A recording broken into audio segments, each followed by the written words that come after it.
أعوذ بالله من الشيطان الرجيم بسم الله الرحمن الرحيم الفصل الثاني عن أنس رضي الله تعالى عنه قال رسول الله صلى الله عليه وسلم قال الله تعالى.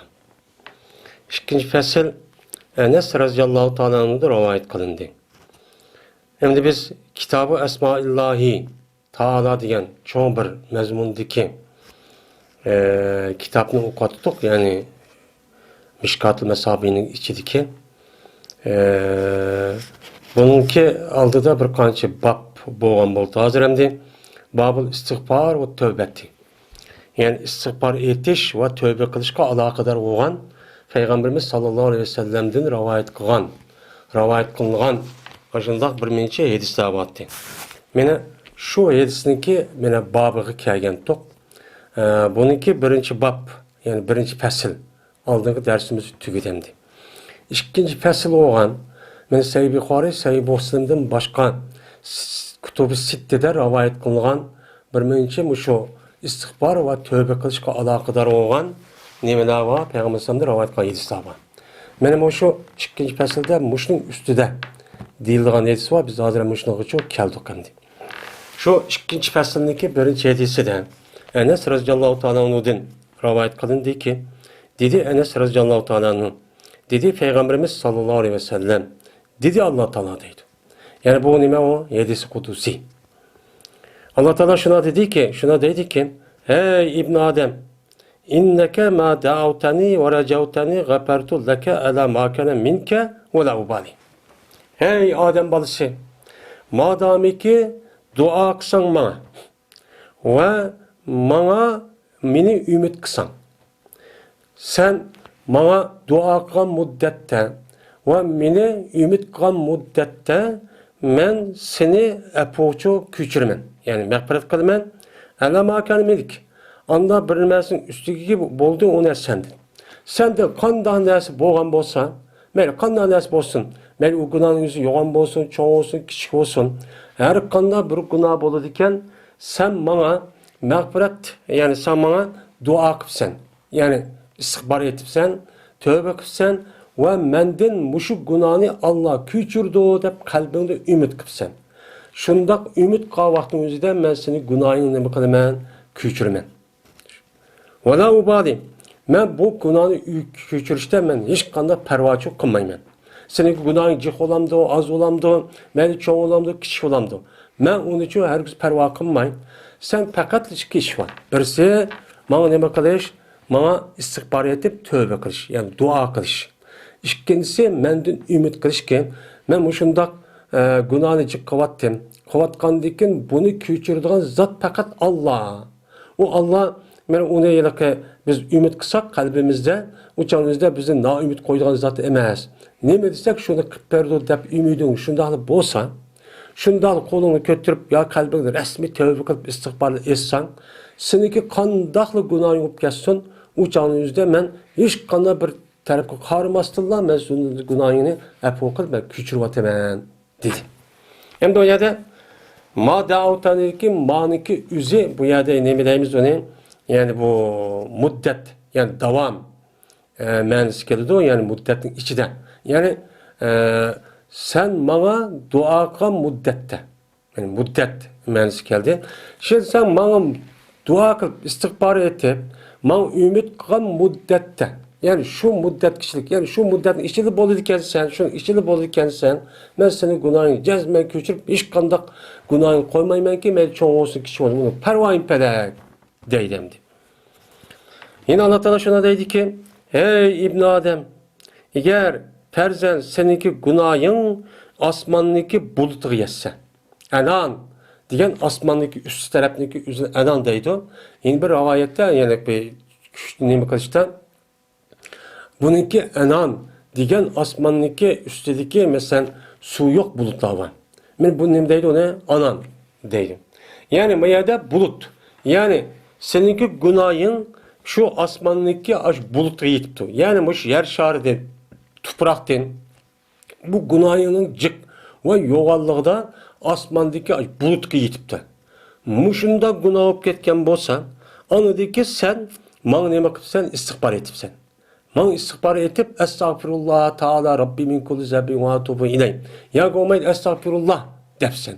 Ya gomaydı Uygur tildan Allah meni günahımı küçülse dep resmi kalbinde onu tunup bilip günah qılğanyny men itiraf qılıp Allah üçün muştaqçı depsen. Men muşunda desen men seni günahını näme qılaman? Mağfiret qılaman. Seni günahını yapaman. Seni günahını hiç qanday haq uqtırmayman. Men aşkar qılmayman, onu yuşurman. Onun üçün yok qılaman. Velev bali, men onu bu işte men hiç qanday vaqtında qoyup perva qılmayman. Men o günahı şunda çıkıp gelsin ya anda olub gelsin, anda olub gelsin, men onu perva pelek. Hey İbn Adem, cezmesen eğer perzen sen uçkışıp qalsan maňa zemin toşqıçılık hata cəhətdə. Zemin toşqıçılık hata cəhətdə maň uçkışıpsan. Yani maňa ne qıpsan? Aşu uçkışıp yani ölgə vaxtı üzüdə ölgünündə seninki vücudunu imanlı bakən amma günahınki üzü muş yer şar sıqqıdak. Yer şar kəgədək şunda çoğ, şunda cik aşında günahıdan maňa o dünýäge çok beripsen. Men aldım kipsen. Men muşunda bupsan ki sen maňa hiç qanday bir şirk keltirmepsen. Meniki ne zatımdan ne meniki sıfatlarımda, kalıqlarımda men mununda hiç qanday şirk keltirmey. Yani resmi Allah bir. Allah'ın üzü her qanday işini qılıdın. O zatın üzü meni yak yegan olan zat her qanday işini özünün ixtiyarı bilen qılıdın. Dep men muşu itiqattan meni dövzak haq, cennet haq, Kur'an-ı Kerim haq, nemedisi toğra degen aş kalbinde men muşu baken ki onu da hiç qanday tanıdığan yoki şirk keltirdigan men muşundaq yo'q vaqtning üzü muştaq yo'q holatda bana uçqışıp her qanday jiq günah yer şar sıqqıdak ajda günah patqıdak ajda bir günah bilen kelsanmi men seni nima qilaman sen men la ataytuka bi qurabiha mağfiratan jazmaman sana mena şu zemin toşqıçılık mağfiret cəhətdən küçürüş cəhətdən mağfiret qilish haqqında zemin toşqıçılık aşındaq mena mağfirete sana çok men çok kelimen. Sen zemin toşqıçılık aşındaq günah bilen kipsen maňa dekin şirk keltirmepsen. Yani resmi imanı varken vücudunda. Aşında bolsa men sana yine aşı zemin toşqıçılık mağfirete bildiçi kelimen. Anda oğandaki günahın hemmini uqataman, küçürüp ataman. Anda oğandaki sen şu günahınki mağfiret oluşundaki asas nemesi nime? Sen günahını bilişin, itiraf kılışın, istiğfar etişin ve mendin ümit kılışın gerek. Men şunda cik günah kıvattım, yok anda kıvattım, manda kıvattım deme. Onu da kıvattım, andaki Allah men kısam onu afu kılmaydı. Vay mana men unda kılgınım beka deydiğen bazı adamlar var. Men şunda günahım cik dursa bunu akancı kısam kandak oldu, Allah afu kılamdı, dep kıldığın. Bunda kılmaysan resmi afu kıldı, resmi mene Allah küçürdü, ümit kısak onu makul deydi. O zatniki üzü yetek bir yakigani olan zat. Hemmini yaratkan zat, meni hemmi nesi ilgi çıkartkan zat dep imanı resmi müstehkemli bolu diken sen şerhi keltirmesen men günahını hakancı cik yarışar sıkkıda hup kesimi men muşu günahın yüzünü nima qilaman küçürmen deydim. Yani buniki şartı vücuda iman buluş. Yine birisi anadaki istiğfar etiş, itiraf kılış günahınki yüzüne ve Allah'ınki resmi şundak. Men aşında günah hup kesimi küçürdü deydiğin ümit buluş. Bu ümit pek mühim. Şunda bu vaxtımızda haqqani cıq günah hup kesim Allah'ın nima qıldığını küçürdü. Şuna her qanday bir adam vücudu imanlı boladigan bu adamniki dindençi çıkıp ketmeydi. Men dindan çıkıp ketmeydim. O nima o mümin. Yine bu hadisni İmam Ahmed Darimi rivayet kıldı Ebu Zer'den ve dedi İmam Tirmizi ma hadis garip. Hadis hasan garip doğru dedi. Yine İbn Abbas radıyallahu ta'ala anh'dan rivayet kılındı. Bu kişi Peygamberimiz sallallahu aleyhi ve sellem rivayet kıldı. Dedi Peygamberimiz sallallahu aleyhi ve sellem deydi Allah Teala bu mümin bir hadis kutusu iken bir adam ki bilse o adam şuniki cezmen men mağfiret kıldığan kişi men. Nime? Men şuniki cezmen men kudretninki mene kuşniki egisi durum men günahlarninki günahlarını mağfiret kılışkan.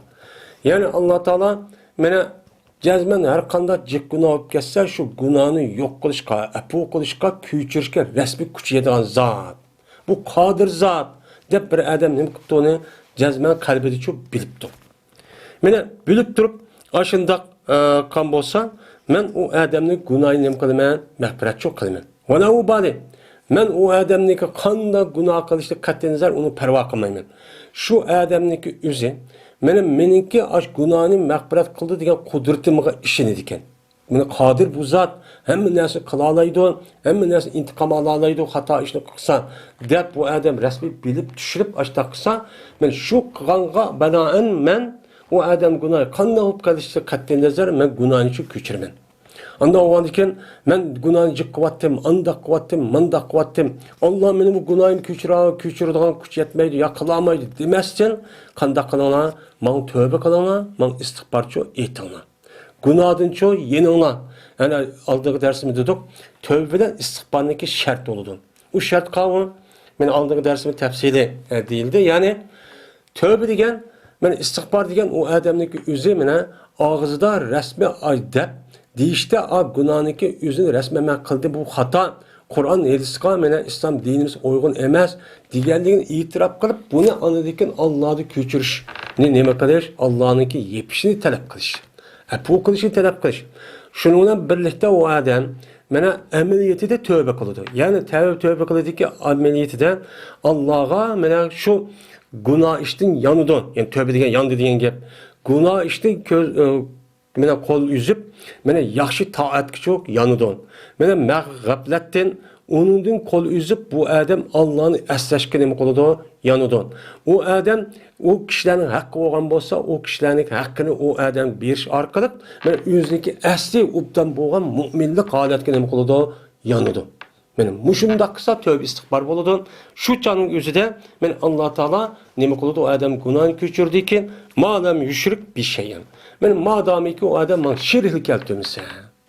Şirkli keltümse yani küfür, ateist, muşta dehrizmden ibaret olan. Benim muşu itikatlı olmasa o adam hata bir iş kalsın ve o adamın günahını meyli yer şar sıkıdak olsun.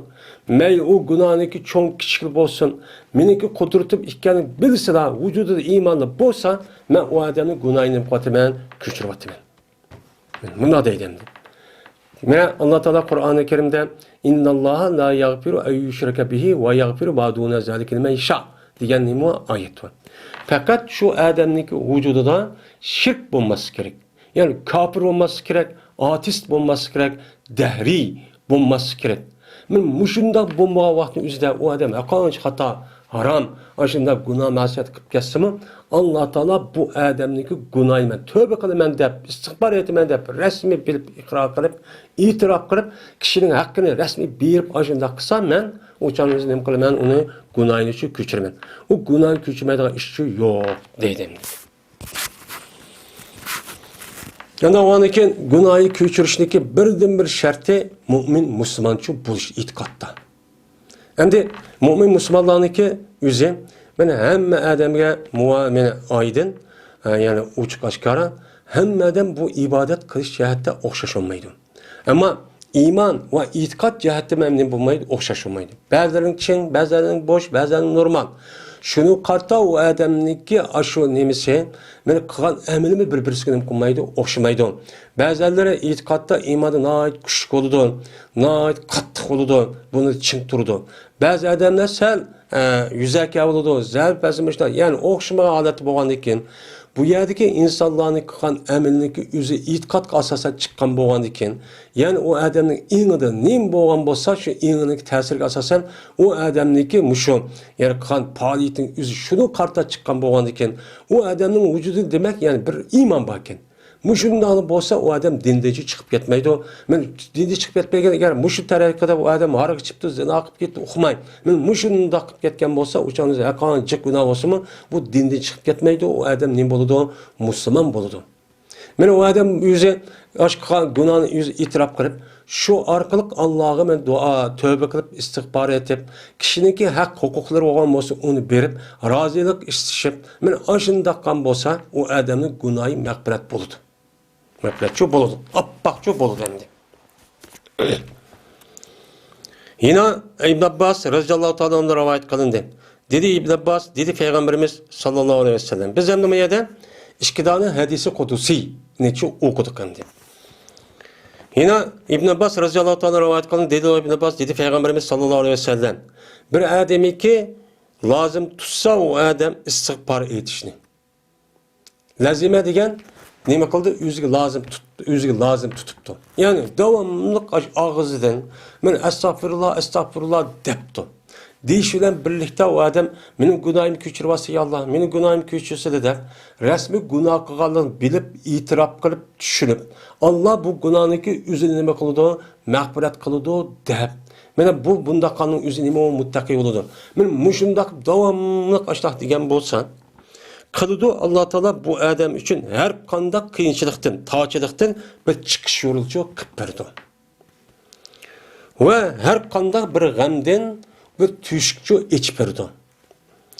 Ve Allah mana o kishiga o'ylamagan, ya'ni ki yüzüden o'ylamagan yerdan o adamga Allah rizqchi berdi deydi. Men bu ise İmam Ahmed ve Abu Davud ve İbn Majah'da rivayet qildi. Yani bir adam davamlı istiğfar etirken, keçimi gündüz ağız düşmeydiken, muşunda kan bolsa uçanık yüzüden bu adamniki ahvali muttaki dereceye yetip Allah'ın resmi takva buludgan, Allah'ın korkuduğan, Allah'ın azabını kilişten o adam müdafaa kılıdgan, işlerini o adam kan boğan iken, bu adam resmi takva ve şekilde yetken oldu. Yetken boğan iken Allah Teala bu adamın kelgen her kandak aldığı kıyınçılık, gam, onundan başka her kandak musibet nim boğan bolsa kolu değil, müştak kemmeydigan ve o adamın turmuşundaki ahvalını nait ubdan çok kıpırdı. Men turmuşumuz ubdan bolsun, meniki ahvalim yaxshi olsun, kelgusi işim ubdan bolsun, o'tib işleme g'am qilmay desa, qanday qilishimiz kerak? Davomli istighfar etishimiz kerak. Istighfar etsak boy bo'lamiz, tinimiz sog'lom bo'ladi, ishimiz ravon bo'ladi. Mana har qanday ishniki o'zi u yerda to'sib qolsa, u yerda chiqish yo'li bizga Alloh çok qilib berdi. Mana bizda bo'lgan g'amlarni aytichi qodir. Yine tuqqanlarimizniki, yılı tug'ilgan joyimizniki, yıl mustaqillik, yıl avu, yıl mavu xapilik müşahidi. Xapilikning üstü xapilik var. Mana bunda bir holatni yengishlikka birdan bir, mana uni ustida g'alaba qilishlikka birdan bir usuli nima? Istighfar etish. Istighfar etsak, mana bekor turmay, Alloh taolo bizniki u yomon, u xapilik ishning o'rniga ubdan ishni, ya'ni yaxshi ishni shu qilib berdi. Biz muşunu kılışımız gerek. Ağzımızda ve dilimizde bunda kılışla birlikte yine ameliyatı çok kılışımız çok gerek. İstiğfarınki paydası acayip paydası mevzusu var. Ben bir adamniki mesela İmam Hasan rahmetullahi aleyhinki kaşığa bir adam kipti. Kega vakti yüzden ya İmam Hasan, men muşundaq hazır açıqlıq getdi, ahvalım bək naçar, yeyilisəm bir nəsə yoxdur ya vaxtımızda. O adam dep yine sen istiğfar et deydikin. İstiğfar oku deydikin. O sorunumuzda yine bir adam keldi ki adam gitti oğan dikin. Ya İmam Hasan, oy meniki balam bulmadı, balam meni xotunum tuğmadı dese, men muşun oxşaş rivayet. Dese o adam kopup yine sen muş istiğfar et deydikin. Yine bir adam kopup yine o yere kirip yine benim balam cihvosu oldu, az balıp kaldı menden, az balam kaldı dese yine istiğfar ettiydikin.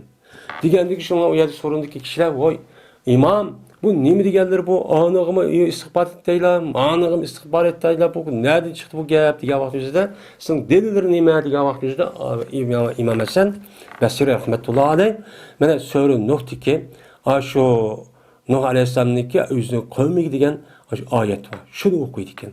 Fakultus tagfiru rabbakum innehu gaffara. Yursilis sema aleykum midrara. Ve yumdidkum bi emvalin ve banina ve yec'alakum cennetin ve yec'alakum enhara. Ve muşunda kuvvetime dep Allah Teala istiğfar etti ona. İstiğfar etsen muşta kuvvetime diye ayet var. Men muş istiğfar oksa o adam. Balısı yok, balısı az, mene aciz, kembigal, namarat. Açta olsa men istiğfar etqa vaqtimizda men mustaqilman debdi Allah Teala Nuh Aleyhisselam'ın kitili arqılı qo'ymiga Anna oğanıken muşu meni bir adamın turmuşluğu muştan naçar oluşu, kembeğal oluşu, içiniş qalatı oluşu, bal olması, muşta kıyınçlık ahvallarındaki musibet muşta geçiniki asas yok kılıştaki işi neymi o? İstiğfar. İstiğfar deptiken. İstiğfar gen acayip katta bir ibadet. Mena istiğfar etişinin kimin yüzümü bir ibadet, onunki neticesi hem bizi payda. Men paydının üstüge payda.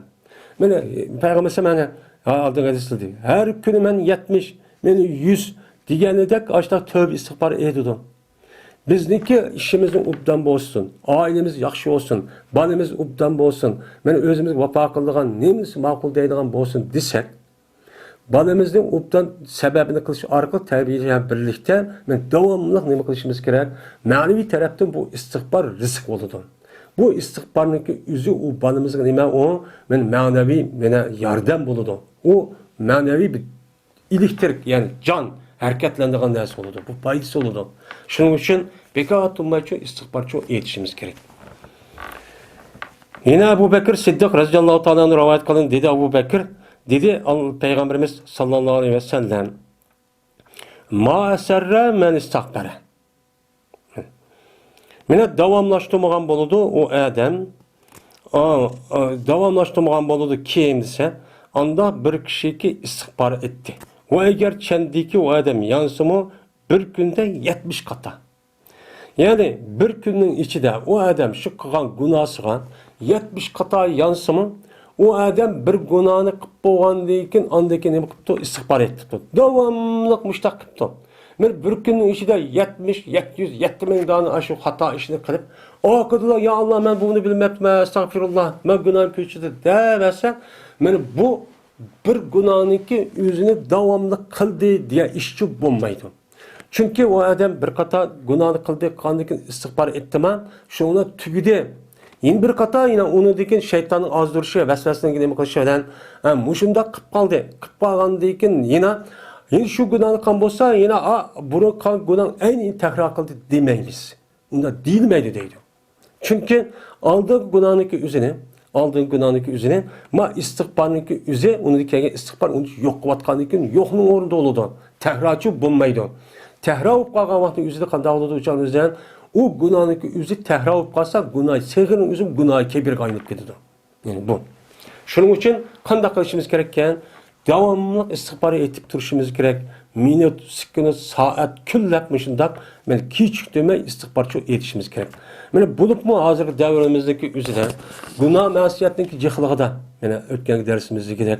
Öğünün işi kirvasak mı hazır mene etraftan, töt taraftan, tüş, emmeye dikip buğan kolumuzu mu ba, yotkanın içi kolumuz çıksa şu telefon emme nesi yet görünüp buğan. Men muşumdak vaktindeki üzere kanda kılışımız gerekken devamlı işte istiğfar, tövbeci o, eğitipçi o götürüşümüz gerekken. Eğer unda kılmaydı kendimiz, ne buldu o telefon diye mentak söhret kurup koysak, yandıp koysak, dep kalsak, uçağımızda şu söhretli görüş, şu yerine hicaplanmayan ayağındaki o ağaza binası görüşün üzeri, bu günahı seğire dep karsak mı? Ama o haram nesinin üzerinde kandıyken, o mesela yağlık çekimigen. Ayallah değilemdi.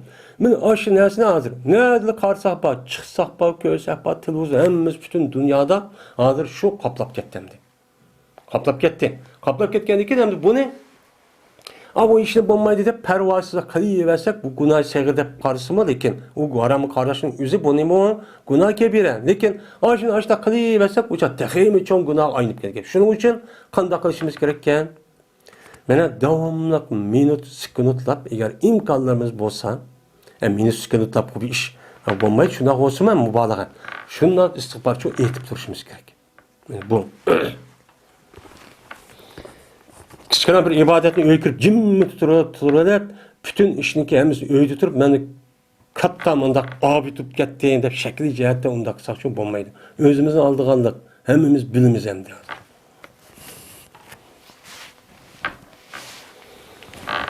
Şunda boğanlık için hazır dünyada kanda hop gitti.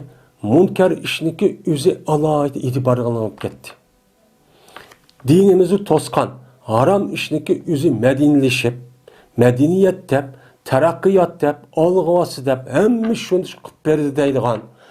Qur'oni Karim hadisi Rasululloh degan shu qilinglar degan ishniki hammasi tahallub deb, xalqniki ko'ziga ingan. Hattoki men dinni o'qidim, men olim deyotgan kishilarning ingimi yana bu satkurda holat bo'lib qoldi. Mushta bo'lib qoldi. Nimishqa? Gunoh ma'siyatniki o'zi shundan chiqib ketgandikin.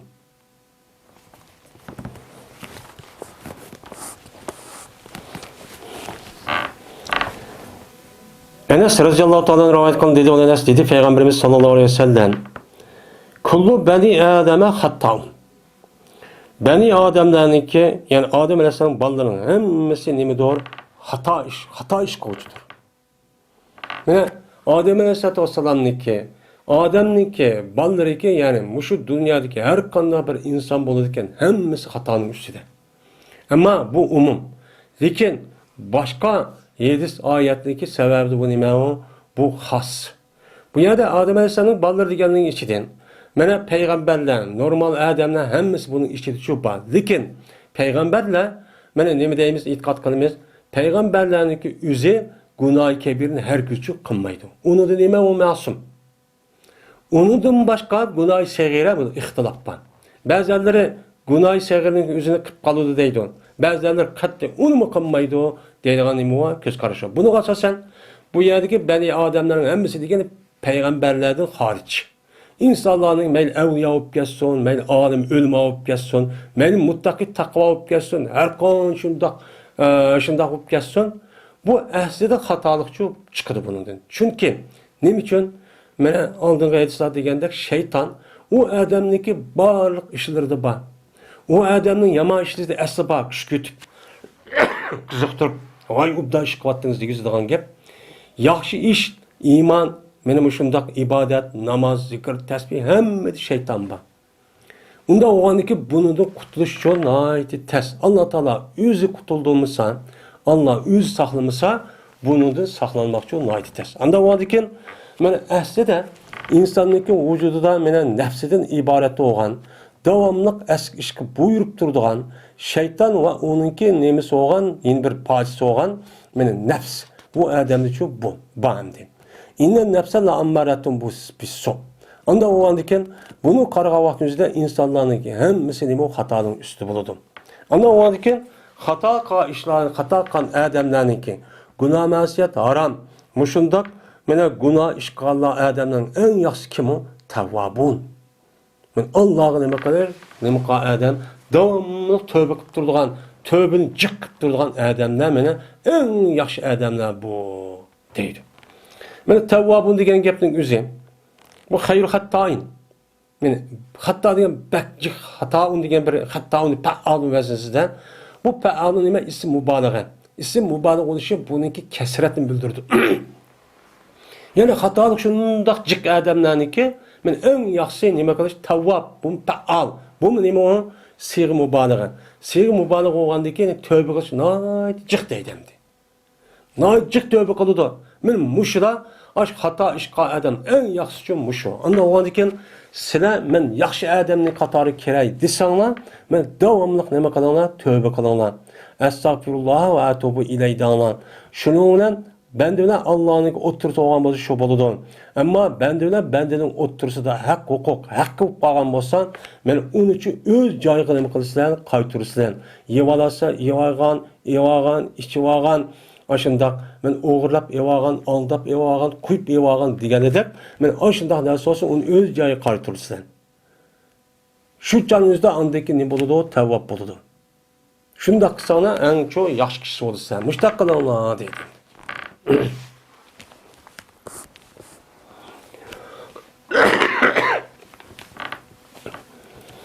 Ebu Hureyre radıyallahu ta'ala rivayet kılın. Dedi Ebu Hureyre, dedi Peygamberimiz sallallahu aleyhi ve sellem. Cezben mümin bir adam kaçaniki günah pasa. Meyli çoğun olamdı, meyli küçük olamdı bir günah degende bir narsa qilib qolgan bo'lsa, meni buludu bir qari chekit o adamning qalbida cho'q buludu. Yani bir adam meyli çoğun, meyli men mümin degan adam Meyli çoğun, meyli kichik gudan birini qilib qolgandan keyin u odamning qalbi pokiz bo'ladi. Shu pokiz qalbning yuziga, oppoq qalbning yuziga qop-qora chekit, yiliqi xat yozgan rangniki chekitda bir chekit urilib qoladi. Qora chekitning birini. Deydi. Anda ondan keyin her bir günah qavatida qalbiga mushundaq chekit urilgandan keyin o'chaningizda abiyatda yoqi deganda qori sahmi bor, sahmi bor. Ashundaq gunohchi bo'lib qalbingiz yumib ketdi o'chaningizda. Oppoq bo'lgan qalbiniki o'zini mushu qor chekitda qordab ketdi. Hamma yana ep ketgan gap. Ep ketgandan keyin endi qanday qilgan gap endi mo'min bo'lgandan keyin Allohim afv qil deb duo qilgan ish bo'ladi. Buni o'qidi endi buni. O'qigandan keyin agar u odam tövbe qilib va istig'for etsa. Bu yerda tövbe va istig'for bor. İstig'for bilan istig'for degan tilda deyish, tövbe degan amaliyotda. Ya'ni amaliyotda u odam shu xato ishniki o'zidan nima qilish, mana haromdan to'g'ri ishqa, mana g'aflatdan to'g'ri ishqa kishining haqqini yeverishdan u odam berishga nima qiladi, qaytadi.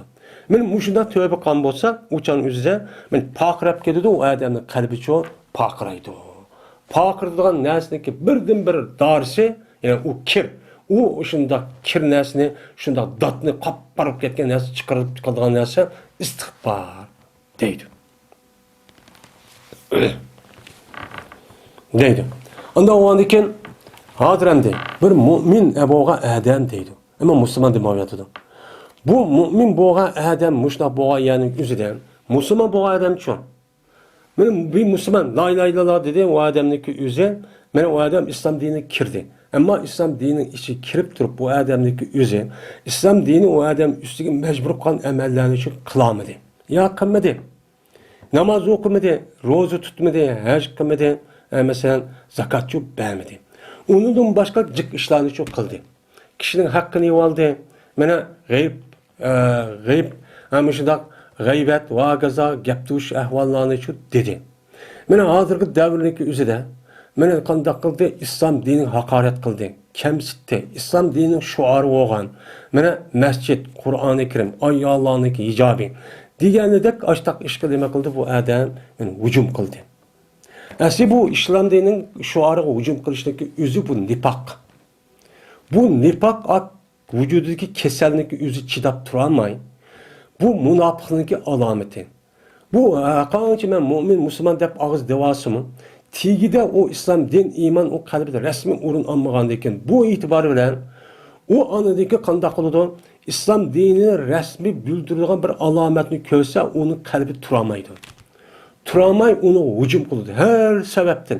Bu ish Peygamberimiz sallallahu aleyhi ve sellem'in zamanidagi munafiqlar bo'lgan. Men hozirgi mana davrimizdagi munofiqlarmi shundoq. Mana hamma odam ish qildigan faoliyat ish qilib gap qilmaydi. Masalan namoz o'qiydi, islom shuari bo'lsinmi, va kaza bir ishlar mundaq nimani unutib gap yo'q.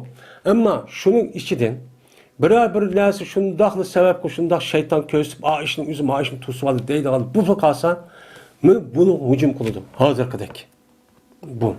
Bu munofiq, bu kasal bu. Bu tarixten bu yan Peygamberimiz sallallahu aleyhi ve sellem özünün hayatı boğantı başlap bu kıyamet gücü bolu toktap kalan iş yok. Bu ahveden naq oturuzki sinipi küreş bu toktap kalmaydı.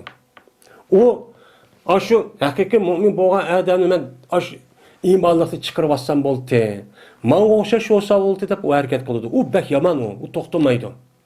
Ma imani tarafdagi insonlar men odamni qutuldirmasam bo'ldi deb chiroyli, yaxshi, shunda ilmiy, ubdan gap bilan mana shunda xolis nima bilan qiladi? Ochu butkul vujudi bilan qiladi, o'shmanlik bilan qiladi. Bu to'xtamagan kurash. Endi agar ziyoda bo'lsa, mana va agar ziyoda bo'lsa, o'chan o'zida men o odamning gunohi ziyoda bo'ladi, o nima? O qari chekit. Qari chekit, qalbidagi qari chekit, ya'ni chekitning o'zi men ziyod bo'lib ketadi, hattoki oliy bo'ladi. Bu qari chekit u odamning qalbining ustiga oliy bo'ladi. Ya'ni qalbining ustida hammani qopilib oladi. Qopvani qopparib ketgan ichidagi oppoq narsa bo'lsa, mesela chiroqning atrofida qopparib shunday yeb qolsak, uning ichi bilan ko'migandek, o'chan o'zi qalbi itilib qolgandan keyin O'shaningizda buniki qalbi hech narsa uchun ko'rmaydi. Gunohning sababidan. Meni mushu nimadir desam, pes ashu ey sahabeler, sizler sahabeler bir randur. Ki zikr kıldı Allah Teala Kur'an-ı Kerim'de meni nima qilgan zikr qilgan rancho shu. Yani yep berish degan rana yarinu deydi. Yani yep baldi degan gap. Meni mushu yep berish degan iborat Kur'an-ı Kerim ran deganda men ash rancho shu deb payg'ambar sollallohu alayhi Nima dedi Allah Teala? Kella bel ra'na ala qulubihim ma kanu yaksibun. Kella ular o'ylagandaki ish shu emas. Buni dalil yenishimiz kerak. Belki yep baldi. Mena bu ularniki qalbiga o'rib oldi. Bularning qalbini anda bir nimasiga bo'ldilar, ular kasb qildi. Mena kasb qilib o'z amal qilgan narsaga o'zi, harom qilib, harom ishlarniki o'zi, men qilaverib bu odamlarniki shu orqali bu qilgan harom ishniki o'zi xato, zulm, ashning hammasi bu odamlarning qalbini mena yeb oldi, yeb olganlik sababi buni nima bo'ldi? Ular kofir bo'ldi. Kofir bo'lishligi nimasi o sababi bu deydimdi. Davomli kofirniki asos qilgan u nimasi nima? U yomonlik chiqdi. Yomonlik ish va uniki kofir degan, uniki vujudida hech qanday durust emas, halol emas. Mena to'g'ri bo'ladi, to'g'ri emas deydigan, harom halol deydigan narsa uning vujudida yo'q. Fakat onun vücudunda o'ziniki hayatı dünya mush bo'lgandan mashal yap issan bo'ldi deb o'zining shahvat, nafsi qondirishdan iborat bu narsa bo'lgandan keyin men shu narsani harakat qildi. Buniki eng hayoti g'oyasi men mush bo'lgandan keyin buniki sivas bilan u odam qanday qildi kofir? Men mushni yetkazish uchun u odamniki oldida ne insonchilik, ne odamiychilik, ne madaniyat, ne halol, ne harom. Buniki hech qanday bir so'rg'i deydigan bir narsa engdichu bo'lmaydi. Çünkü o ölgendeki tirimen bu işte hesap verebildiğin neresi yok. Yok o hani barlık işlerini kılıyordu bu. Dünyadaki boğan hazır buzuk pasatının ki, muşundak içinişlik ehvallarının ki, muşundak tabi afetlerinin cık buluşunun ki asas menbeğinin ki biri müş küfür. Küfür yer şarı kaplap ketkendiken, bununla Allah Teala'nın ki umumuzu yer şarıdaki insanlara düşken rahmetini yapıp ketken gep, azap ketken gep. Bununla hani kafir çok buludu. Şu an hazır bizdeki yaşavatkan devrimiz Allah'a xatar devrendi. Bek tez yaşamak. Mene muşda boğuluşun ne boğan, ola men kafir olgan dep Allah muşda degendikin aş mümin boğan adamniki kalbigimi, mümin boğan adamning özümü aş günahını kılıverse bu qara nesinin özü kalbini nemi bilip, kaplı bilip, şu arkalık men mümin dep tuğan adamning özümü uçan özde bu işini okumay. Onundaki işte kalbini kaplap ketkendiken küfür derecik apılıp kalgan bir işini çıkıp kaldı. Ahire ne boladan diken? Qarab basa bilmez ubda adamdi, yaxshi adamdi, mesela o'qiydi, nima qildi. Uni bir vaqtning o'zida bir yer vardı, onu yaşaydı, o yer ko'rib islom dinini hujum qiladigan, musulmonlarni yaxshi ko'radigan, mana diniy e'tiqodimiz, Qur'on, hadislarimiz, ayollarimizning hijoblari va kaza nimalarga hammasi hujum qilgan holat shu o'tib ketadi. Nima uchun? Mush sababdan. Bunisi yer berişinin aldığını qarab baxsaq, o yaxshi adamdi. Men mujohid, men din uchun kurash qilaman, din uchun jihad qilaman, bütün narsani atyaptim deb kech kunduz ibodat qilib, meni shu jihad maydonidan shunda yaxshi o'rinlarda u odam chiqmaydigan bir odamni chiqishi shunda deb chiqqan yilqiyaga. U yerda chiqib bo'lgandan keyin bir yerga olganda qanday qo'ladan işte qo'ladan. Shunga kafir qilgan oxiram dindan chiqadi. O'qimaydi uni. Men bu ise İmam Ahmed Tirmizi İbn Majah rivayet kıldı ve dedi İmam Tirmizi ma hadis hasan sahihdir dedi. Şunun için her qanday bir günahninki özünü biz davamlaştırışıp olmaydı. Men mümin Müslüman desek, bu günah insanınki vücuda kalbide bir narsa bilish to'sqinlik qiladi. Qardab ketadi, o'sha qardab ketadigan gapimiz var yani. Bu bek ig'ir günahımdı o. Günahdan nima qilishimiz kerak? Haram, günah bo'lgan ishni saqlashimiz kerak. Mana günah bo'lgan, haram bo'lgan ishni saqlamaganligimiz uchun hozir qanday bo'lib ketdi? Haromni o'qimaydigan, hammada up-uchuq binasini o'zi islom dinimizda up-uchuq binasi bo'lsin, o'qimaydigan, o'shda holat turib, so'raydigan holat bo'lib ketdi kan. O'qimaydigan endi. İbn Ömer radıyallahu ta'ala rivayet kılındı. Dedi onu İbn Ömer dedi Peygamberimiz sallallahu aleyhi ve sellem. Cezmen Allah Teala kabul kılıdın bir bendininki tövbesini madameki gar kıpqamısa o mümin. Yani hırıldap can çıkıdığın vakitin har kılıp aşı sakaratki düşüp kalmağa vaktindeki üzüden şu vaktin üzüde bulmasa onu aldı da bu bende kanda bir günah kılıp tövbe kısa Allah neme kılıdı tövbesi kabul kılıdı. Ama bu adamdaki üzü öyle vaktin üzüden can çıkıp aşı meni dep tuğa vaktin o men tövbe kıldım dese uçanın üzüden neme kılmaydı onunki tövbesi kabul kılmaydı. Uçanın üzüden ben tövbe kıldım demişime emniyette pütkül vücudu tövbe kılıklık. O adam kıyırdı. O adam bütün işlerini kılıştın o adam kaldı. Kalgandikin meni yaş vakit gidek taz kıldığı vakti gidek işçi yok. Hem lezzet alamaydı hem hissiyatımı yok. Hem küçü mü yok ona. Küçü yok o andikin o bedeninin yüzü bir mezgilde çarçap. O kıyırıp o kakemmigen vaktin yüzde emdi kopup men nim kılım emdi. Men tövbe kıldığımız tövbe olam da o. Siz tövbe kılın deyip ağzını çıkıp boğuça, emeliyetimden, iradınızı bilen onu kıp boğuça anlamak için sizin əzalar kadın çıktı onu. Uçağınızda tövbeci o nememez o, məqbul emez. Onu ki kandak oldu Allah mupevvez. Uçağınızda Allah o dünya var, kandak kılıdı o yüzünki işi. Şunun için tövbede kandak kılışımız kere, mene tazı özümüzdeki nefsi, aşk günah məsiyeti kılan rast küçümüz var. Hemmini kılalaydıgan, italaydıgan, şunda bir halet tuturup anladaki kıpqagan bolsak, uçağınızda bu bombada da okup anladaki tövbe kısak, şu uçağınız məqbul oludu. Uçağınızda bütün işinin hemmisi tügep, şarait mi yok? He? O adamın küçü mü yok? Hemmi nesi kırıp, makçip, yetip qalğan vaktin yüzüde, men tövbe kıldım, dese o tövbe olam da o. O tövbe olmaydı. Emniyette o cismi o adamı tövbe kıldım. Anlamak için tövbe oldu. Kadın çıktı o. İşte kılamaydı o. Ben kılmaydı kılamaydı o çadır kabul kılmaydı. Deydi o. Ama onun tövbenin nemisi varken, vakti varken. Vakti de kılış gerek. Ama o zaman kıyırgan vaktimizde, pensiya çıkan vaktimizde ben tövbe kıldım. O bika o. O Ebi Said radıyallahu ta'ala rivayet kıldı. Dedi Ebi Said dedi Peygamberimiz sallallahu aleyhi ve sellem. Cezmen şeytan dedi. Ne mi dedi? Va izzetike ya Rabbi. Ma şeytan. Ma şeytan. Seninki izzetin bilen kasem kılmayan ki ya Rab. Ma ya Rab'ni bilip durdu o şeytan. Yani iblis. Bu iblis ama şeytan degen hem de bu şeytan degen bu yılki iblisniki balları oğan diken iblis degen Adem Aleyhisselam dek hem de o şeytanların beşi iblis oldu. İblis şunda dedi deydendi. İblis senin izzettin bilen ya Rabbi deyip de Rabbinki yüzüne Allah'ını Rab deyip itiraf kıp durdu bu. İtiraf kıp durup yine Allah'ı bilen nemi koydu o kasem koydu. Kasem okup neymiş bu şeytan o merdutup ki kapırıp gitti.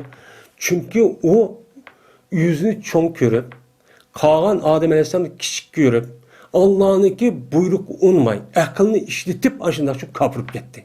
Bu en hater. Bu şeytanınki bu yerde beni kapırıp gitişinin sebebi yüzündeki akıllı tayinip durup Allah'ınki buyruğu unumay.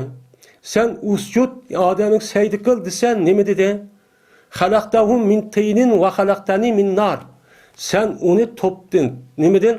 Laydın yarattın, meni otlu yarattın. Ben otludan laydın işkisini otturuz fark var. Ot degen davonu yüksek durdu. Ben en âli nersen topu degen en pes nersen. Anda oğan deken töbüki örlep doğan nersi bu yaxşı mı? Ya ki peste müşte halıp doğan yaxşı mı? Anda oğan ben neymiş bunda kılırken ben deyip Allah'ınki aş buyruqqa uscut onu təzim bildi, hürmetle degen gibi onu qallıqdan imip getdi, kapırıp getdi. Aqlını işletip kapırıp getdi bu. Kibirli kılıp. Bu yerde bir adam namaz okup koydu, o zakat verip koydu ama kalbininki üzüde men resmi aqlaniyatçılık qilib hozirgi davrniki deb dinninki üstüdeki muhim zörür ta'limat, e'tiqodat masalasining üstüde aql bilan tafakkur ya aql bilan mandaq qilaman deb hukm qilib dinni chiqdi. O namaz okusun mayli o namaz okup bu uçağın dindi çıktı degan gap appak chiroz qapqara inberen okup qalmaydi. Onçu yüzü bilmeydi. Şu arka o şeytan birinchi qilgandimi andaki bu e'tiqodini taximi nima qilib chiroyli ko'rsatib fazayyana lahum a'malahum Şeytan onunki aşk kavatka işte tehiyim çırağı göstüp, ubdan kıvetip, vay insan aklı demokrat dep, men muşundak çok kozdu. Şununla tehiyim şu oyuldu, meni verdan gepandi. Bu anda. Degandiki şu şeytan mene, hey Rabbim senin izzetine kasem kılmen ki, men hemişe la brahu degan nima o pal naqsiniki yani 4 tane fil var madam bilan 5 meni la brahu degan davomlashtirman degan gap davom subutni xabar paydo berdigan men davomlashtirman ozdurman sening bandalaringni meni la brahu degan bu fil fa'il buning ismi soldi ulvi ibodatga degan uniki xabar oldu xabar ne Muş isimgeki yani azdırış diyen gapni isimgeki o nima şeytan. Şeytanniki azdırış devam deydi. Yani benim azdırışım devamlı. Çünkü şeytanniki kılıdığın iş nima insanlarını azdırış. İnsanlarını nima kılış dinden şu çıkırış, yaraklaştırış, onu sert gözüş, her akıl işini kılış. Bunu kılıdığın iş şu hem de. Bunu kılıdığın iş yokmuş. Bunun başka iş yok. Anda o an iken kayada olamdı, keç gündüz, 24 saat. Biz kan uxlasak mı ba, oğaq mı ba, yaxşı ibadet, hemimiz şeytanın mağrabı turdan geplendi. Men muşunda, men senin bendenen nima kılaman, davamlıq azdırman. Men seninki izzetine kasem kılay Allah. Men bunu qattiq qilmadim, öşmenlik qilib. Men muşu adamniki muşluk seydi kıl dedi, men unumğanlıqdan meni kafir qıvatdı Allah. Tepa özün aqliga işletip, men muşu öşmenliğine eriştim, men insanların bendenen, gezme azdırman dedi. Bu tabiyen azdırman dedi. Qandaqça adasam, madamet ervahum fi eczatihim. Madamiki ulaniki ruhları ulan cesedili bolsa. Yani onu ülüflük etmişse. Ha cenidin kigideti can çıkırlık etmişse, men bu adamların üzerine muşu dünyada yaşasıla, men onu devamlılık azdırman deydim. Men azdırış toxtap qalmayım men bu. Menin qasmen bu deydim. Ama ülüp boğandaki tügeydi zaten o şeytanın işi tügeydi o. Debina dedi Rab Azze ve Celle. Ne mi dedi şu vaktin yüzüde? Ve izzeti ve celali ve irtifai makanim. Meninki izzetim, meninki büyüklüğüm, makanımınki üstünlüğüne kasem kılmen ki la ezalu ağfir lahum mestagfiruni. Men ula üçün günahını mağfiret kılışını devamlaştırman, madami ki ula bana istiğfar etsa. Bana istiğfarla etsa, men ulanı ne kılman? Günahını küçürmen. Sen azdırığı verip, hata aşkı başlığa versen mi? Onunki bir şerti ki ulan menin aşk günah kılığını bilip durup, itiraf kırıp, Allah'a istiğfar etmen, ümit kılıpla, istiğfarla etse o kancı günah yapıp gelsin, ben onu ne kılman? Küçürmen, ben toxtap kalmayayım ben, deydim. Onda o halde şeytan mene, bu insaniyetindeki bütün insaniyetler asas düşmeni bu. En çok yok düşman. Şu Kur'an-ı Kerim'de bu doğru nacık ayet var. İnnehu lekum aduvun mubin. Fettehazuhu aduven. Ne deydi o? Onu düşman tutuna. O sırf uçuk düşman deydi. Aşkarı emez, mehbi emez. Uçuk düşman. Digen muşu mezmunda ne var? Ayetler var. Men muşu, hadir dünyada muşun çoğla işinin. Bomuz Kur'an-ı Kerim hak. Peygamberimiz sallallahu aleyhi ve sellem'in sünneti demeyen hak. Meni bu ikisindeki hakikaligi tarihten bu yan ispatlı, hüccetlenip, hemmeden itiraf kılıp, hemmeden okudan olup gitti. Men muşundak turukun, muşundak uçuk, her tili tercüme kılındı, her alimler var, şundak kıvadıdı. Mesela Arap dünyası karab bakıdı. 24 saat kanalı var, radyo istanisi var. Onunki bütün imkanları var, mescitleri var. Mene yazmense her yazılğanda kitaplar var, yazgıçlar var. Aş türkümler şundakçı buvadıdı. Lekin şu tepsi, şu tebliğin üzü ula təsir kvatamda kandak buvadıdı. Ama bizning rayonlarimizning üzüdü mü? Mene vatanimizde hazır bulmagan bilen chet elning üzüde taraf-tarafdan mene ahli ilinmemiz. Benim muşundak yaxşı adamlarımız her taraftan güç çıkarıp beni büldürüp, anlatıp, düşendirip çok kovadıdı. Benim muşundak kovasımı hazır kandak vadı da hazır. Şu din oğan öşmenlik, Müslümanlığa boğan öşmenlik, ayallarınki muşu kıgan İslami kıyafetleri işleri boğan öşmenlik kündün künüge avvadıdı. Burun yok de. Hazır kündün künüge avvadıdı. Bunun qarığa vaxtımızda şeytan mı bekat olmap dendi. Yani demek bu şeytan bekat olup kalan esimez. Kançı ki bir iş bir yer resmi yukarı pellik zirveye çıkarken onunki karşısındaki düşmanı şunda zirveye çıkıyor. Bu tabii bu. Aslında batılın oturası küreş maçta devamlaşıyordu. Uçadı mutlak hakkın yüzü üstün boluduğun. O batılın üstü mutlak tövellep gidiği iş yok. İş kısım şundan bilemem gibi. Mâmini bu nima bu hadis şunundak nima var ayeti var. Rabbi enzilne ila yevmi tubasun. Ey Allah meni kıyameti demek kısılar kechiktirsizlar. Yani meni hozir o'ltirib vayron qotmang. Meni aş kıyamet kechik meni hayat qo'ysa, men yashay dedi. Ma'qul dedi Alloh taolo. Yo'q demedi. Degandan keyin ma'qul endi sen mushtaq qilsan deb unda bo'lsa men sening bandalaringni hammani nima qilaman, ozdirib debdi.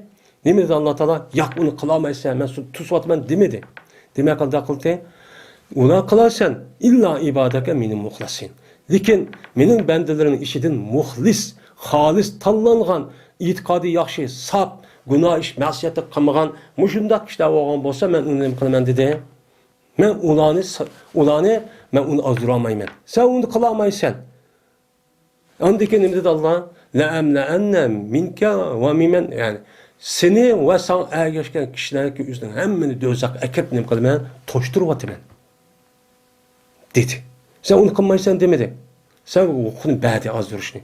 Ama bunun karşılığında Allah Teala şu iş bulmayacağında kim o? Muhlis, muhlas. Resmi dindar, resmi çin tuğan, müstehkem tuğan, riya, rimuşundak, mene resetkor, ve onun başka ruhi, manevi olan, kesel, nemizli, halis olan, şirk olmayan kişiler bu işte çok hali kalıdı. Onu kutulup kalıdı. Bunda oldu dedi. Şeytan için şu. Hazır emine, ne için şeytanlarcık, şeytanlaşka insanlarcık? Çünkü bu şeytan, bu yakşı adamını aldırma edip onunla hepsi birlikte azdırıp boğan, kapırıp boğan adamını tehim azdırdı onunla. Qanday qiladi? O işning o'zidan shunda chiroyli ko'rsatdi. Ajoyib yaxshi, ubdan ko'rsatib fazayyana lahum a'malahum. Shu oyatning oxirida la uzayyana lahum va la uhannikana lahum va la uhannikanna lahum. Men bularniki amallarni qilayotgan xato ishlarining o'zini chiroq ko'rsataman deydi. Madaniyatlik ubdan taraqqiy qilgan hamma ishni qilib berolay deb ko'rsataman deydi. Bu shaytoniy qiliq. Men shaytoniy qiliq. Hozir mujna o'jab ketishning sababi shu mushamdi. Yine Safvan Asal radıyallahu ta'ala rivayet kılan Delil Safvan dedi Peygamberimiz sallallahu aleyhi ve sellem cezmen Allah Teala kıldı ve Allah Mağrib tarafta bir dervaz kıldı. Mağrib tarafta bir dervaz kıldı. Bu dervazınki mene doğrusu 70 yıllık mene masabudur. Nim için kılan? Tövbe için kıldı. Mene Mağrib tarafta bir dervaz varken o dervazınki yüzü bir tövbe kıldıgan, tövbe üçün kıldıgan ayrım bir dervazı varken. Bu dervazın çoğunluğu bir adam 70 yıl mansa a tarafı matarafga yetamaydigan. Şunda kengri. Bu dervazı kıldıydı. Yani bu hadis, yani bu yerde bununki zahir buluşu için mümkün. Ama bununki yine bir tevil nemisi var. Yani demek Allah Teala'nınki tövbeni kabul kılışının dervazı nahayet kengri. Kengri degen kavim, mene takalmaydı. Men bu dervazan madamiki çıkması gün şu Mağrib taraftan. Şu Mağrib taraftan çıkmagan bolsa o dervaz her güzden kılmaydı, takalmaydı. Yani Mağrib taraftan çıkıp kalgan vaktin üzerinde o dervaz takılıp kaldı eken, yani kıyamet boğan vaktin üzerinde. Kıyamet boğuculuk bu tövbenin dervazını kılmaydı, takalmaydı. Kaçan ki kıyamet boğan vaktin üzerinde mene yakınlaşıdı, uçağınızda garipten gün çıkıdı. Mene aldığım edesimizde gider ya 3 gün şu garipten çıkıp, hadi şarkıdan çıkmadı ya, mene garipten çıkıp, hadi insanlar bunu düşürmesi mümkün. Bundan iş olamdı, asamanda aynı. Yani bütün insan şu uçağın yüzde işin hemimiz tertürüp gidiyordu. Asman pelahının yüzü hazır hareket mayzgımagan bolsa, mesela yer şarınınki, Kuyaş sesmesinin içindeki, benim şu nimene planetlarındaki hareketleri, onun başka, benim şu saman yolunun içindeki yıldızlar ve onun salaksız yıldızların hareketi cezmen ayzımayızıp gidiyor ki. Şu vaktin yüzünde anlakin bu cahannınki bu maddi dünyanın eceli toşudu. Şu canımızdan bunu körüp apırıp anladıkken o çağda kan adamın duası tövbesini emez o çağımızda makbul şu emez. Anda o halde bu Allah'ınki bu tövbeni kabul kılan dervaz bek kengri. Yani kıyamet kişilik çoğu ba. Anda o halde vay emdi manı kıp kalsam ben o uçan yüzde hazır kanda oldu ben günah kıp kaldım şunda cık. Benim günahımın mekbul çok kılmaydı tövbe kısam bu tövbe mekbul olmaydı demem. Devamlı nime kılın? Dervaz kengri ki uçan yüzde tövbenin dervazı uçuk. Bunu da kirmendisiniz uçuk. Tövbe çok kıveli. Deyin. Yani bu Allah Teala'nınki benim sözüdür ki yevme yati bazı ayati rabbike la yenfe'u nefsen imanuha lem tekun amenet min qablu. Bu ayetin mezmunu çıkıyor. Yani o bir gün ki kelidi seninki Rabbininki bazı ayeti kelidi. Yani senin Rabbininki beni kudreti bildirdiğin biz bazı ayet kelidi ki yani gün hazır şarkı çıkartkan olsa uçanınki üzde garipten çıkartkan bir gün kelidi. Uçan üzde mene bir nefsininki kan imanı uçan üzde ne olmaydı, mekbul olmaydı. Ki o nefs bununki aldıdan ne kılmagan, iman etmegan. Bununki aldıdan gün garipten çıkıştım burun o adam iman etmegan olsa emdi körüp vay ben iman ettim, elhamdülillah, amentü billah desen menfaat çok kılmaydı. Benim şu ayette Allah müştah degende, anda onun bu ayet iman bolsa mı? Benim ayetisi nime dedi? Tövbe dedi. Tövbeniki dervası ayetisi nime? Şu garipten aşk gün şunda çıkkan amana toktaydı demdi. Uçanızda hakan nime tövbe kaldımsa uçan nime o bekar. Anda o andiken, bana insanla yaşaydıkken, şu kainatı mevcut hareketli kıptırırken uçanın üzerinde o adam vücuda imanı boludken, bana tövbe kısa tövbeniki dervası uçuyor. Onunki nemisi yok, zamanı yok. Palan vakit tövbe kavelen, fukun vakit tövbe kavelen yok. Ta kıyametki tövbeniki zamanı vakti uçuk. Hiç şurada makan itibarı uyadıkının bu yakıp tövbe kavelen degen gap yok Feristan'da. Mescid verip popunu kaşkırıp tövbe kavelen. Ya ki palan ayda Ramazan'da kıvalimiz bu tövbeni azı tazı oynap ya işini kılıp undak bulmaydı. Siz her kanda havatınızda günahlık kağızı gel bilipli kalsın günah kılığınızda itiraflı kısınız. Aşağı günah kıpkepsiz okumay ya ki salkarap. Şucan derhal şucan hemen ne kılışınız gerek, tövbe kılışınız gerek. Eğer unda olmay, hem de hıykırap ağzınız cenabı yakırıp ya bir vaka yüzü verip anladı ki vay tövbe kıldıysa uçağın yüzü makbul emez. Bu taraftan mezmunu bir çıkıdı. Muaviye radıyallahu ta'ala rivayet kıldı Muaviye dedi Peygamberimiz sallallahu aleyhi ve sellem. Mene üzülüp kalmaydı, toxtap kalmaydı hicret. Hatta ki toxtap kaldı tövbe. Mene tövbe toxtap kalğan kadar hicret nim kılmaydı, toxtamaydı. Dedi. Kaçan iken tövbe toxtaydı iken hicret toxtaydı. Tövbe kaçalık toxtaydı. Kıyamet kaim boğa vaxtındaki üzere gün garipten çıkkan vaxtının üzere tövbe toxtaydı. Yani tövbenin dervazı toxtap, uçan tövbe yani toxtaydı. Ama hicret toxtamaydı. Hicretçi toxtamaydı. Yani hicret gün o garipten çıkkan kadar yani kıyamet kaim boğan kadar insanlarınki bu yerden hicret bu yerde küçüşü, bu yerde küçüşünün üzü toxtap kalmaydı. Bu yerde hicret degen gepninki üzerine ölümanları da kançı mənada ağan.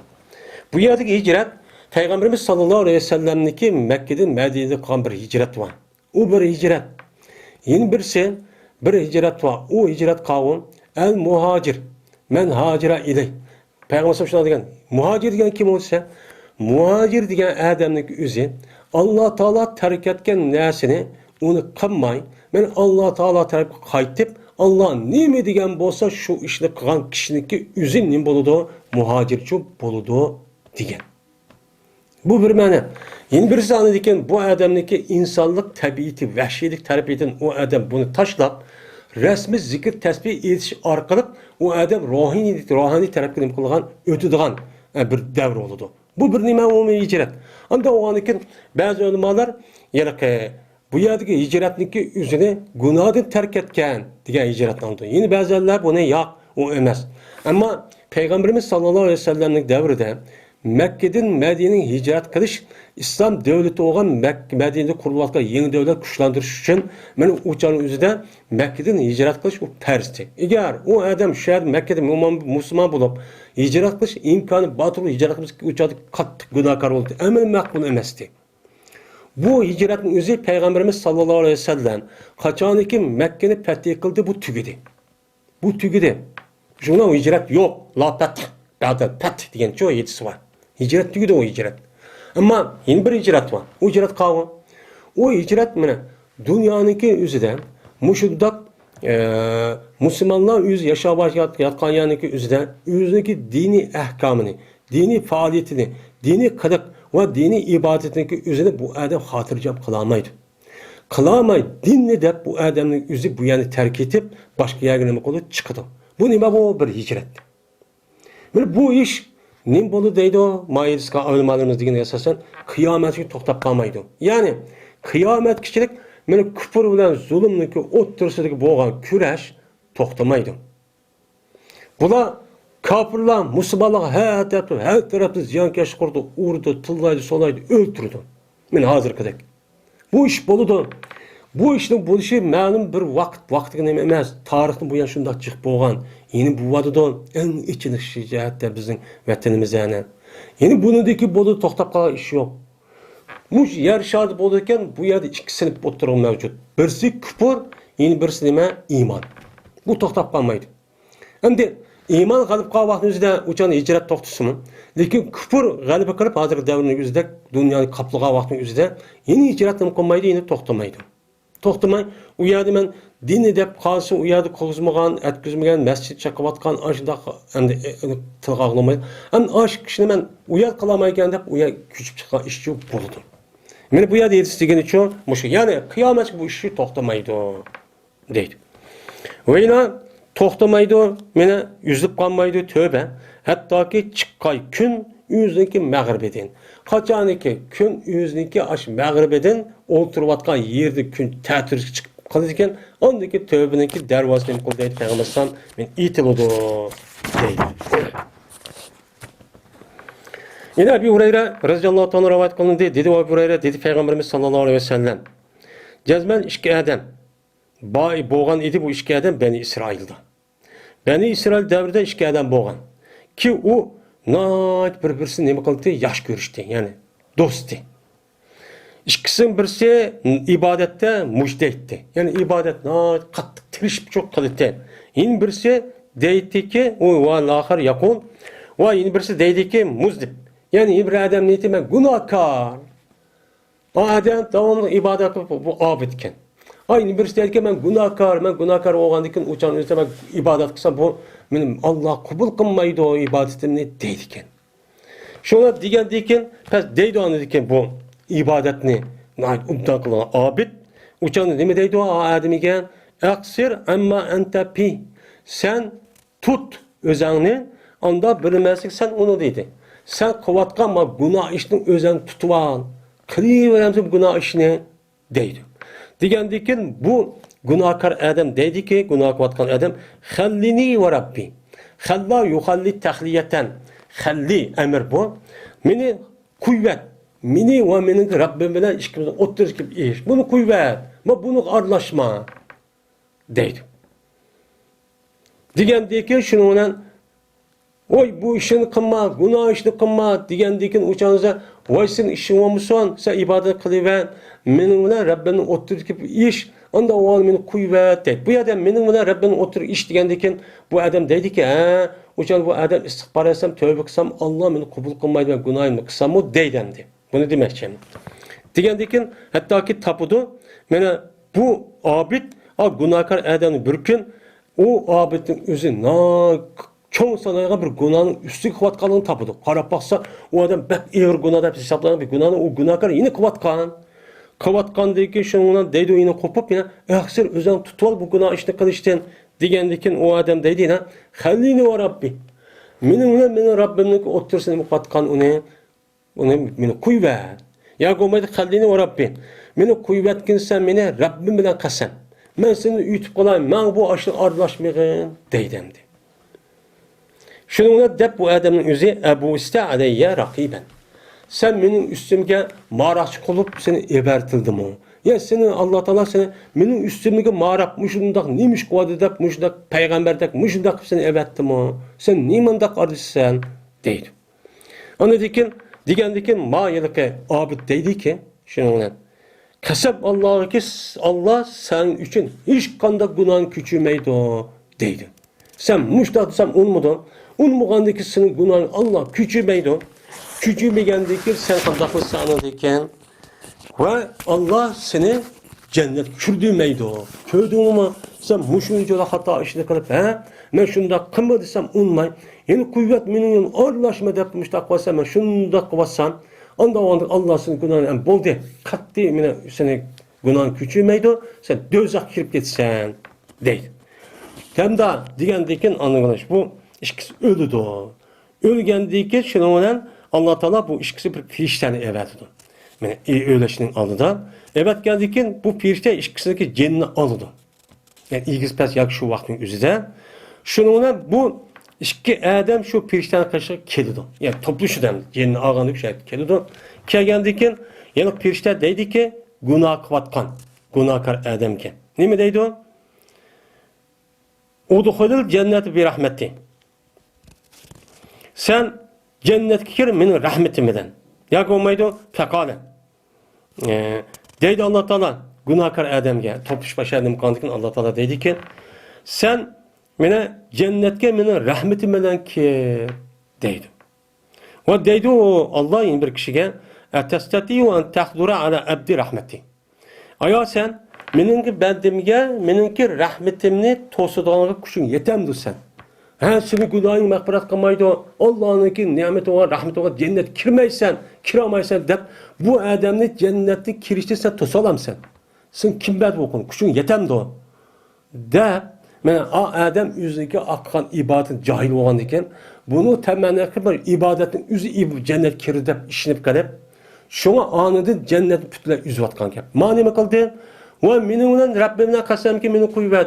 Digini yani ben istiğfar etsem Allah beni ne kılmaydı. Ben günahın yüzü hatayken uhde itiraf kıldı. Böyle küçülmeydi.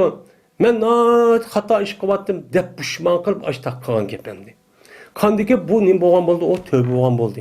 Tövbe boğan Allah kayıtkan oldu. Şuna bu adam ne ki günahını Allah küçürüp cennetke ne kıldı ekirdi. Yani demek bir adamniki hata iş kalın kürüp o adam mümin Müslümanla dep açtak kan bolsa uçan üzde bunu derhal petva pişip sen kafir murtet dep onu çıkarıvetin en hata. Çünkü innemel a'malu bil havatim. Her kanda bir işindeki tügen nemisi akıbeti nimelen buludu. Tügen silen buludu. Aki gidek canlı ağa vakti üzde Ezrail etsem şu çağda ben unudu. Unudu bu adam. Akon hiç takva olup olsa uyat kafir gideğe iş şu ban. Onda o andaki bu adam kanda kullanmaydı. Şunun için bir adamdaki zahir ahvalı qarab. Onda munda demeymiz. Onda da kılışkışı bulmaydı. Sen onda hop gettin, murtat hop gettin, cennet girmesen, dözak kirip gelsen desek çok bulmaydı. Bu nime o hata iş. Kanda kılımız? Yine başka ayet değilse asasen ulağı tövbe kılımız, ulağın düşendirimiz, uhturumuz. Yol bu. Uçağı kopallık kılıp, uçağın yüzünden, gurur tegilgan yakını kılıp koysak, tehrimunin buludu uçağın yüzünden, hata iş, tehrim hata hop getdi, onu sebep kılımız. Min Esma binti Yazid radıyallahu ta'ala rivayet kılan dedi oğlu Esma.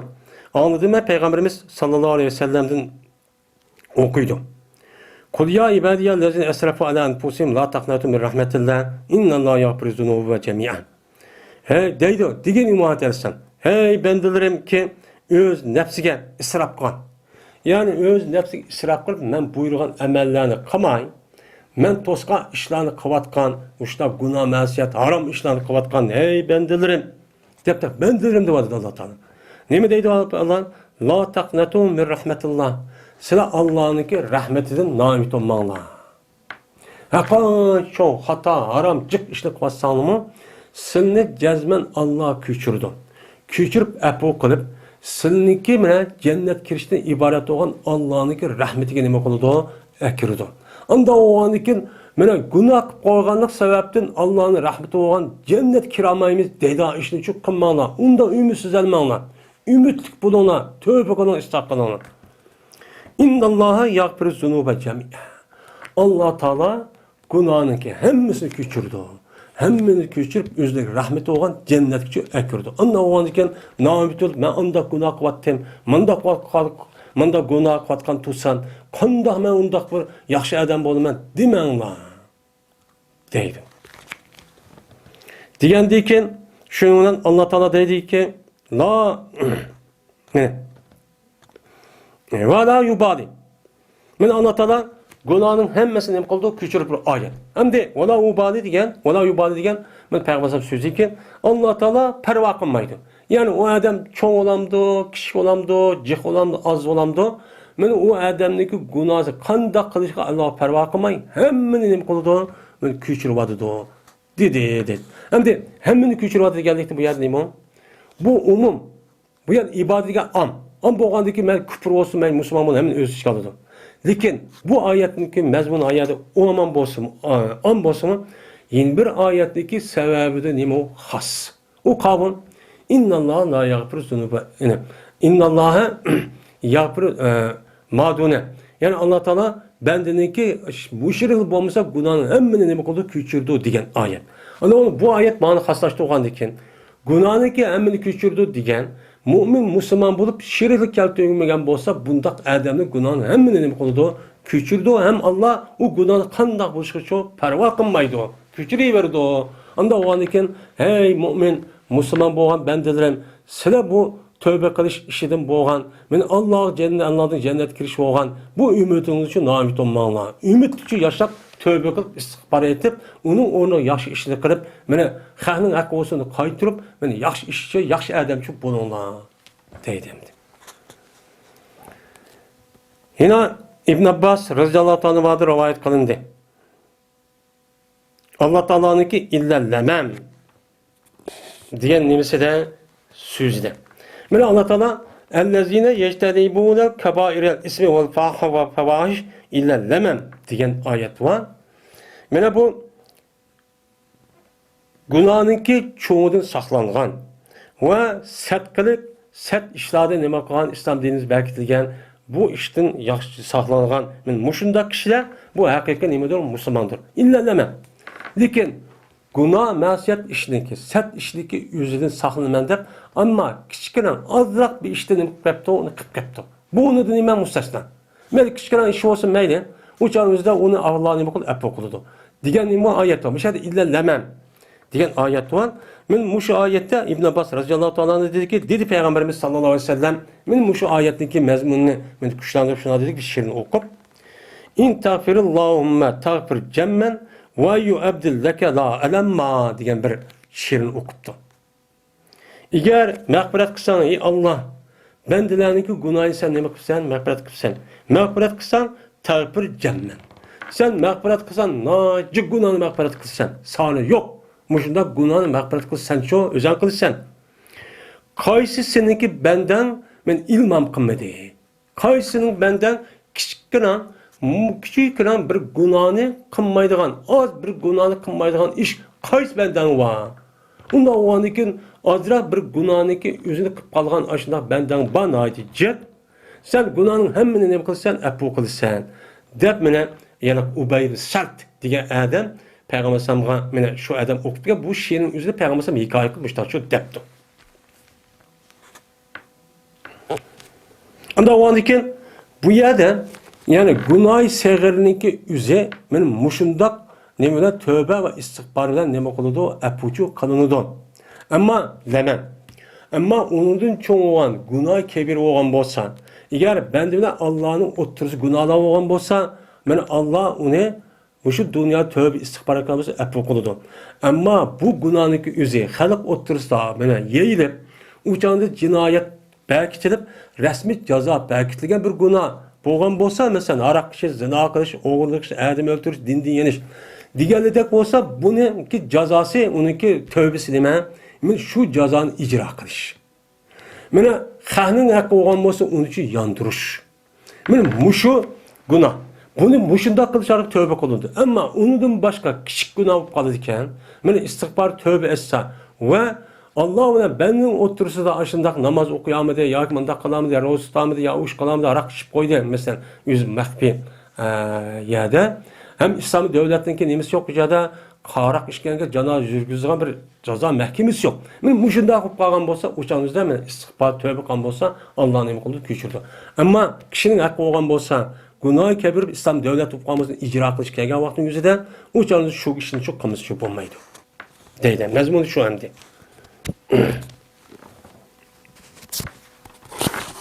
Deydi. Ebu Zer radıyallahu ta'ala rivayet kılındı. Dedi Ebu Zer, dedi Peygamberimiz sallallahu aleyhi ve sellem. Deydi Allah Teala bu hadis kutusu yukarıda bu hadis kutusunun mezmunu ötken yeni mayadini kayıt tekrar alıp var. Kişkene ayırlar dedi okşamaydı.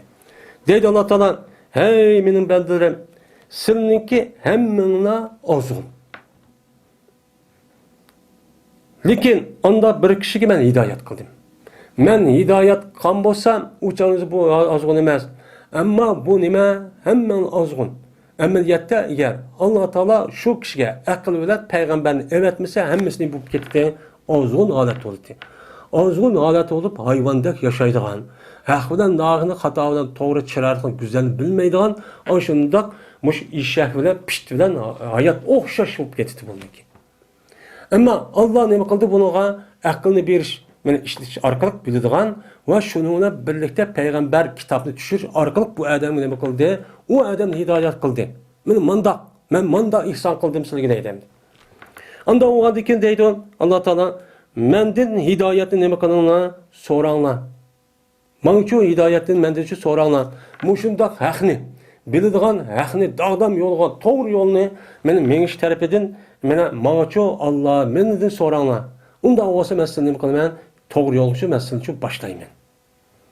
Siz başlap aşında mena akılın resmi doğru işleydiğin, mena Kur'an hadisindeki üzerine mena bildiğin, amel kıldığın, mena onunki gepini maqul deb kulak silip resmi yaxshi ko'rib qalbing şer'i kıldığın, şer'i yolga mudahalat şu ekelemen.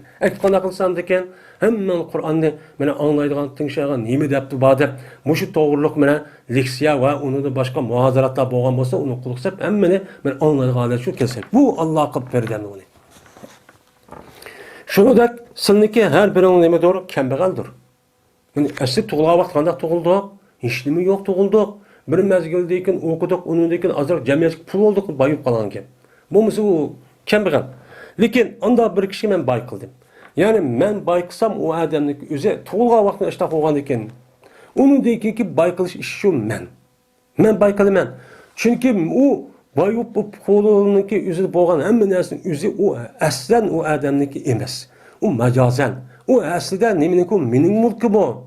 Men onu için men bir bunuğa amanet şekilde qanday qildi bu adam deb men bayqalaman. Anda o andaki so'raqni men sizdan menden mena bayqalish haqida men sizga nima qilaman? Men rizqini uchun men berman. O xahni qishqirib undaqcha qilmanglar. Sizniki hammangiz nimadir? Gunohkordir. Aslida günahkar.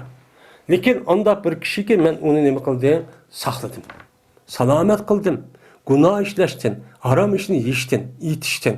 Muşunda qalaştın, tutuştun men nima qildim? Saqlagan kişi günahkar olmaydı. Ama ondan başqa kişi qolgan bo'lsa, uçanı men qilmasam uçan o'zida qanday qildi? O günah emasligini kim biladi? Kim deb berdi? Qur'on bilan hadis. Allah Kur'an'da öğütüdü. Peygamber sallallahu aleyhi ve sellem öğütüdü. Ondakin bildi. Bu musu ne bildi? Kafirler qarab günah degan bilen davu bilmeydi. Onda o dikin senin içinde bir adam mene bilse şuniki cezmen men kudretinin egisi durman mağfiret kılışkan. Yani günahını küçürüşken meni küçüm yedi deganing senin için bilip qalgan bolsa, uçan özde o adamın özü bana mağfiret kılışını talep kıptı. Estağfurullah, ya Allah beni günah koydum, beni günah mağfiret kılsa depti. Mene uçan özde men o adam için günah mağfiret kılmam ve onu nima qilmayman, parvo qilmayman. O adam bildi de şunda bir qadir kuchi va, şunda katta zat va. Men haqonch günah qilsam o zatning özü şu günahni küçürüş kuchi yetidi depti.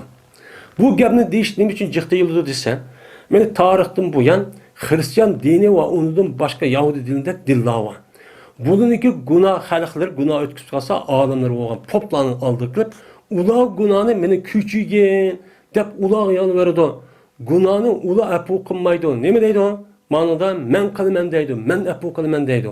İnsanlık yüzüde insanın günahın apu kılan hukuku yok. Bunu düşünmemiz gerek.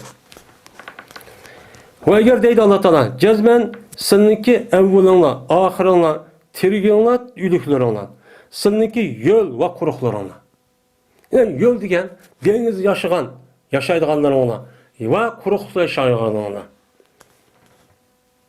Mene bula hemmisi toplatsa, Meniki bendelerimning ichidan bir adamniki eng taqvo, qalbining ustidagi taqvolikqa nima qilibdi, yo'g'ilibdi. Ya'ni mening bendim ichida bir adam taqvo bo'lsa, bak taqvo ekan. U taqvoning ichida bak taqvo bo'lib, hamma adam shu odamning taqvosi taqso bo'lib ketib, butun avval oxir jin shaytonni tam hammasi. Shayton emas, men hammasi mushtaq bo'lgan bo'lsa, men bunchalar taqvo bo'lishniki o'zi meni ziyoda qilmaydi. Meningki mulkimdan Paşiniki kanıtçılık bir narsani qilmaydi, ziyoda qilib qo'ymaydi. Yani bu adam hammasi taqovib ketdi, naytib ketdi. Mening mulkim manchi mulk vaqti meniki manchi trilyon jism va manchi men uchun galaksiya. Men batı odim mal mushtaqibdi, aniki men mandaq qilib ketdi, undaqchi bo'lmaydi. Va agar jazmasiniki oxirina, aslin avvalin oxirina, trilyonla va milyonla shuningdek sizniki yo'l va qurg'unlar.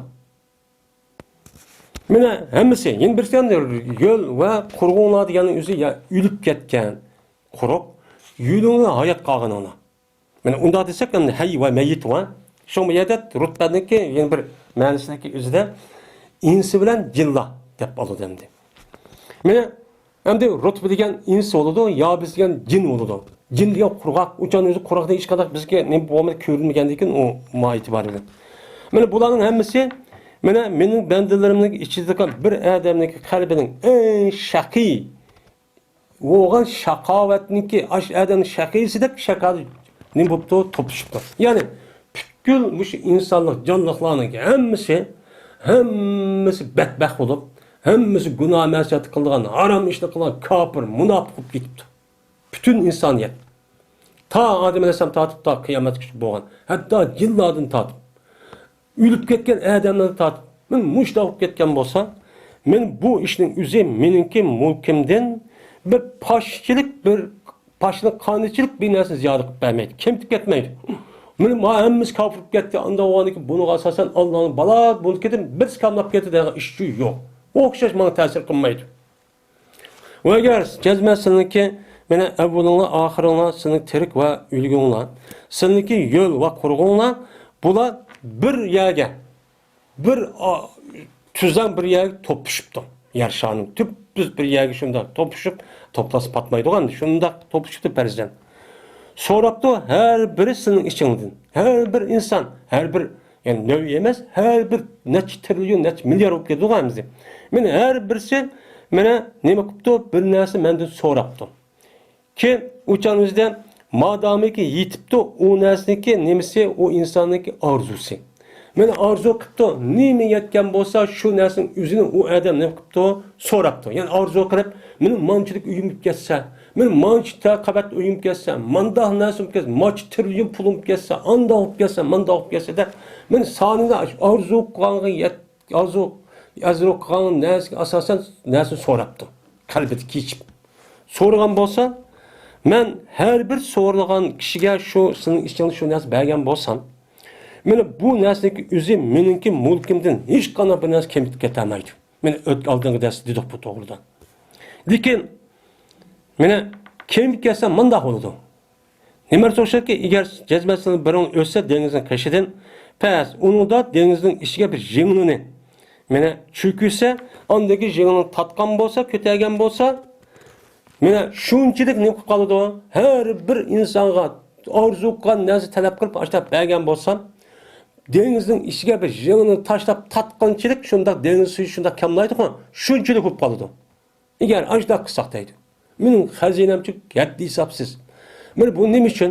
Chunki Alloh taolo mana ta Adem alayhisalomni yaratganini tatib va uning oldidagi jonliqlarni yaratganini tatib, masalan, qush va undan boshqa jonli hayvonlarni yaratganini tatib, ta mana hozirgi kaychilik u odamga suv beradi, suv kim qolgani uchun yo'q. Yemek, içmek bor, yeydigan narsa bor, manfaat oladigan narsa bor, havochi bor. Shunda quyoshning nuri energiya bor. Kamlab qoldimi? Kamlab qolmadi. Nima shunday bo'ldi bo'lsa, ashta bo'ldi shunga jazman, men noit sehr durman, bak boy durman. Qilimman, men irod qilgan kishini men qilaman. Mening mushu xususiyati bo'lgani uchun ular haqiqatan hamma so'rab bervasammi, meningki mulkimdan hech qanday bir narsa men boy bo'lgandan keyin, xohlagan irod qilgan narsa men qilgan bo'lgandan keyin, O'shani kamlab chiqib qolmaydi. Buni bilishing kerak deydi. Atoi kalami. Meniki berishim mening so'zimdir. Ya'ni nima degan gap? Bir banda madahni ba'zi ya Alloh deb qo'ysa men bermoqchi bo'lsam, ba deb qo'ysam og'zim chiqsa, u bo'lib ketadi. Mening azobim mening kalomimdir. Meniki bir adam azoblamoqchi men bir narsa deb qo'ysam, gapning o'zi nima u? Mana bu azob. Avtomatik holatda bo'ladi. Mening ishim, mening buyrug'im bir narsaga qachonlik iroda qilsam men u narsaga bir narsaga men vujud chiqmoqchi bo'lsa, qilmoqchi bo'lsa iroda qilsam men shudirki uni degayman, nima deyman? Kun degayman, uniligi nima bo'lib ketdi. Mandaq ilohman. U insonlarniki bir narsa vujudga chiqsa, u qat sababni qilib zavod, ham material uni akib uni bir qo'y bosqich ketadi. Ammo Allohga bundoqchi bosqich ketmaydi. Mandaq zotman. Unda o'g'andikin nima deydi Alloh taolo? Meni sizlar davomlik meni mushdoq qilib turinglar. Meni duo, tövbe va istig'for etib, men uchun mag'firatni talab qilib turinglar. Men bundan zot gunohing uchun men nima qilaman? Mag'firat qilaman deydi. Yine Enes radıyallahu ta'ala rivayet kılındı. Şuna da cezmen Enes radıyallahu ta'ala'nı okudu. Ve ehlul takva ehlul mağfira. Men Allah Teala sonra İzzeşşems kuvvette o Allah takva ve mağfiretindeki ehlidir dedi. Yani ehli degenliğe layık degen gap. Yani dedi Rabbisinin Rabbine men ehlidir men şunugi muttaqi bulungaymen. En uttaqa. Men takva bulunuşka layık kişimen. Yani mendin korkuşka İnsanların menden korkuşka mençu layık. Pes bir kişi ki menden ne mukam bolsa, menden bana muttaki olan bolsa, pes men ehli durmaz, onu ne kılışka, onu günahını küçürüşke. Men layık. Onda olan iken günahını küçürülen, takva olduğu kişiye kim iken men layık olan mağına kadına. O canı işkiz bir adamla karşılayıp, meni bazı cemaat nimeler var. Bir palan adamın günahını mındaq qilamiz, voy kechirishni qilamiz deb qiladigan. Men o'chaning o'zida u ishni çok qilmanglar. Bu nima bo'lmaydi, to'g'richi bo'lmaydi. Faqat gunohni kechirish apoqus mendilar. U insonning qo'lida hech qanday huquqchi yo'q. Mangla istig'for eting, mangla uchun tövbe qilinglar deb meni payg'ambarimiz sallallohu alayhi vasallam men mushtaqcho deydi. Ve ahir da'vana enelhamdu lillahi rabbil alemin.